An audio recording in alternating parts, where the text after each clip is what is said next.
Asia cup 2025কে নিয়ে অনেক বড় আপডেট চলে এসেছে।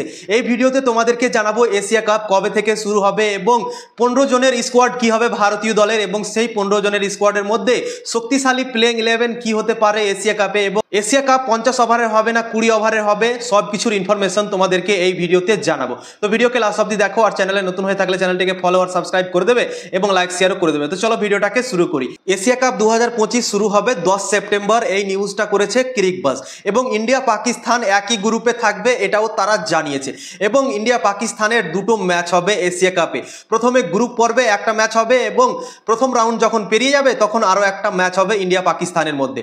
তো দুটো ম্যাচ কনফার্ম আছে ইন্ডিয়া আর পাকিস্তানের মধ্যে হবে এবং ইন্ডিয়া পাকিস্তান একই গ্রুপে থাকবে। কিছুদিন আগে আলোচনা চলছিল কি ইন্ডিয়া যদি খেলে তাহলে পাকিস্তান খেলবে না, পাকিস্তান যদি খেলে তাহলে ইন্ডিয়া খেলবে না, দুজনের মধ্যে একজন বাদ যাবে। তোমরা দেখেছিলে কিছুদিন আগে ইন্ডিয়া পাকিস্তানের ওয়ার হয়েছিল এবং দুই দেশের মধ্যে অনেক সমস্যা বেড়ে গিয়েছিল এবং তখনই এই নিউজগুলো বেরিয়ে আসছিল কি ইন্ডিয়া পাকিস্তান একসাথে ক্রিকেট খেলবে না, ভারত যদি খেলে তাহলে পাকিস্তান খেলবে না, পাকিস্তান যদি খেলে তাহলে ভারত খেলবে না। কিন্তু ক্রিকবাজ কনফার্ম করে দিয়েছে এবং তারা বলেছে কি এক গ্রুপেই থাকবে ইন্ডিয়া পাকিস্তান এবং দুবার ম্যাচ হবে ইন্ডিয়া আর পাকিস্তানের মধ্যে। এই নিউজটা ক্রিকবাজ একদম কনফার্ম করে দিয়েছে। এবার তোমাদেরকে বলে দিচ্ছি এশিয়া কাপ 2025 50 ওভারে হবে না 20 ওভারে হবে, টি-20 ফরম্যাটে হবে না ওয়ানডে ফরম্যাটে হবে। তো তোমাদেরকে বলে দিচ্ছি টি-20 ফরম্যাটে এশিয়া কাপ 2025 হবে, কেননা 2026 সালে টি-20 বিশ্বকাপ আছে, তাই জন্যই এশিয়া কাপ 2025 টি-20 ফরম্যাটে হবে। এবার তোমাদেরকে বলে দিচ্ছি ভারতের শক্তিশালী প্লেইং 11 কি হবে এশিয়া কাপে। ওপেনিং করবে এসএসবি জয়সওয়াল এবং শুভমান গিল, এই দুজন ভারতের হয়ে ওপেন করতে পারে, কেননা এসএসবি জয়সওয়াল দুর্দান্ত ক্রিকেট খেলেছিল আইপিএল 2025 সালে এবং শুভমান গিলও অসাধারণ ক্রিকেট খেলেছিল এবং দুজনই অসাধারণ এখন ফর্মে আছে।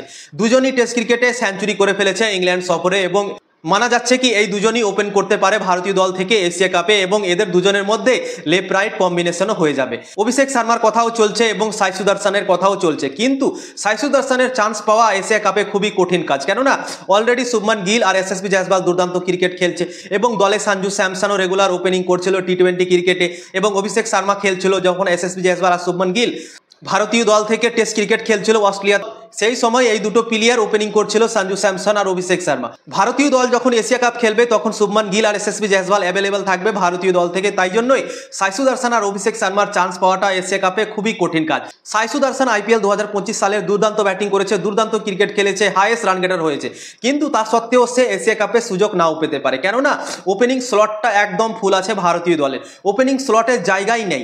যদি ভারতের ম্যানেজমেন্ট যদি বলে শুভমান গিলকে কি তুমি রেস্ট নিয়ে নাও এশিয়া কাপে এবং আমরা সাই সুদর্শনকে দিয়ে ওপেনিং করাতে চাই, তাকে আমরা সুযোগ দিতে চাই, তাহলে হয়তো সম্ভব হতে পারে সাই সুদর্শনের সুযোগ পাওয়াটা।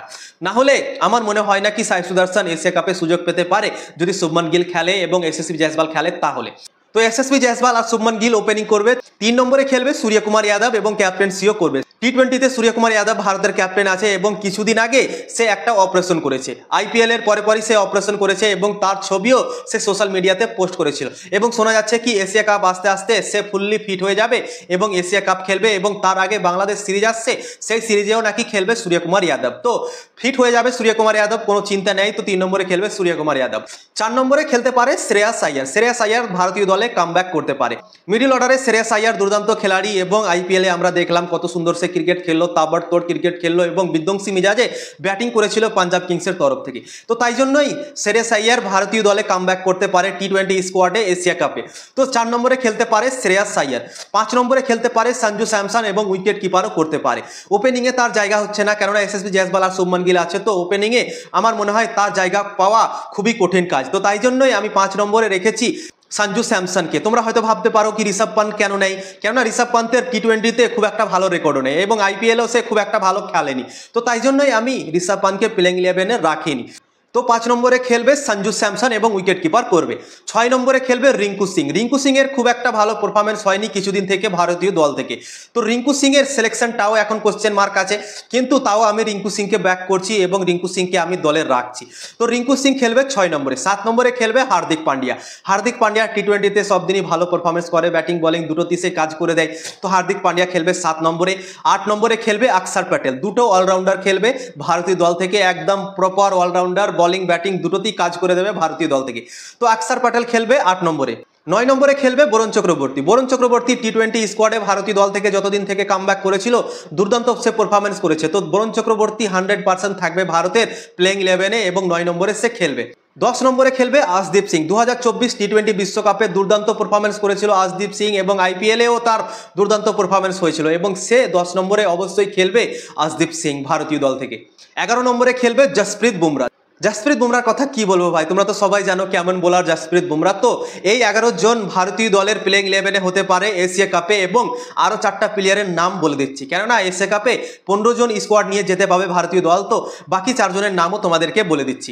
কুলদীপ যাদব ব্যাকআপ স্পিনার, বরুণ চক্রবর্তী তো ফার্স্ট স্পিনার থাকবে ভারতীয় দল থেকে এবং প্লেইং 11-এ খেলবে এবং কুলদীপ যাদব 12 নম্বরে থাকবে এবং 13 নম্বরে থাকবে মোহাম্মদ সিরাজ। মোহাম্মদ সিরাজ ফাস্ট বোলিং অ্যাটাকে থাকবে জসপ্রীত বুমরা, আশদীপ সিং এবং মোহাম্মদ সিরাজ। এই 3 জনের মধ্যে 2 জন খেলবে এবং একজন হয়তো বসে থাকতে পারে ভারতীয় স্কোয়াডে। তো মোহাম্মদ সিরাজ থাকবে 13 নম্বরে এবং 14 নম্বরে থাকবে ঋষভ পান্ট, কেননা একটা দলে 2টো উইকেট কিপার রাখতে হবে। তো সঞ্জু স্যামসনকে আমি প্লেইং 11-এ রেখেছি, তো একটা ব্যাকআপ উইকেট কিপারও লাগবে। তো ঋষভ পান্ট সেখানে কিন্তু ফিট হচ্ছে ভারতীয় দলে এবং ব্যাকআপ উইকেট কিপার হিসেবে ঋষভ পান্ট ভারতের দলে থাকতে পারে এশিয়া কাপে এবং যেভাবে টেস্ট ক্রিকেটে সে ব্যাটিং করছে তো অবশ্যই ভরসা জাগাচ্ছে ঋষভ পান্ট, তাই জন্যই আমি রেখেছি ঋষভ পান্টকে।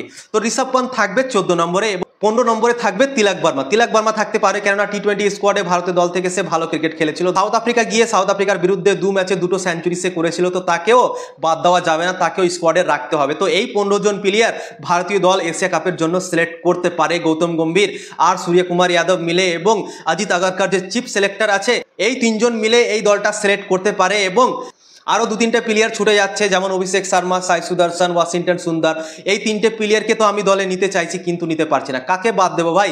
যে প্লেয়ারটির নাম তোমাদেরকে বললাম 15 জন, এখানে কাকে তুমি বসাবে এবং কাকে তুমি ভরবে? তো তাই জন্যই তোমাদেরকে সব কিছু বুঝিয়ে দিলাম কি ওই জন্যই আমি এই প্লেয়ারগুলোকে বাদ দিয়েছি এবং যে 15 জনকে বেছে নিয়েছি সেই 15 জনেই হয়তো এশিয়া কাপে থাকতে পারে ভারতীয় দলে 2025 সালে। তো ভিডিও ভালো লাগলে লাইক করবে, শেয়ার করবে এবং ফলো করবে। ইউটিউবে যদি দেখছি তো অবশ্যই সাবস্ক্রাইব করে দেবে।